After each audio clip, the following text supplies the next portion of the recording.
আজকে একটা incubator ready করলাম একটা লোকের, সে নিয়ে আসছিল ইনকিউবেটরটা, আমরা রেডি করলাম, এসিডিসি করে দিলাম এবং কি আরো লাইন করে দিছি। ব্যাটারি থেকেও চালাতে পারবে, কারেন্ট থেকেও চালাতে। আমরা সর্বপ্রথম কারেন্টের লাইনটা দিলাম, আমাদের এখানে কারেন্টের লাইনে কারেন্টের বাল্ব জ্বলে গেল। আমরা এখন হ্যাঁ, কারেন্টের লাইন দিলাম, অ্যাডাপ্টারের মাধ্যমে চললো। এখন আমরা বাল্বের জন্য কারেন্ট লাইন দিব।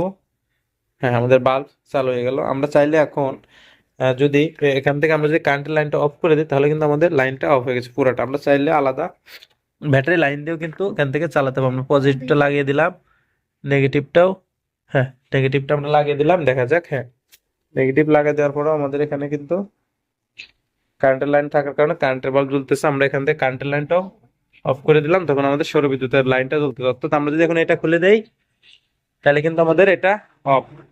আবার যদি এটা লাগাই, হয়ে যায় এটা চালু। আমরা যদি এটা পুরাটা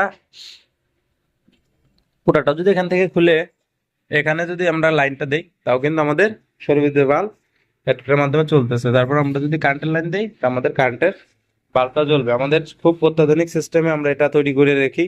তো ওনার হচ্ছে অন্য সিস্টেম ছিল, উনি এই আমাদের সিস্টেমের ভিডিও দেখে আসছে যে ভাই আপনার সিস্টেমে তৈরি করে দেন। তো আমরা এসিডিসি কমপ্লিট করে দিলাম। তা যদি কারো প্রয়োজন হয় যোগাযোগ করতে পারেন। এসিডিসি সৌরবিদ্যুৎ দিয়েও চালাতে পারবেন, কারেন্ট দিয়েও চালাতে পারবেন, আইপিএস দিয়েও চালাতে পারবেন। আপনাদের মন মতো আপনারা এটা ব্যবহার করতে পারবেন।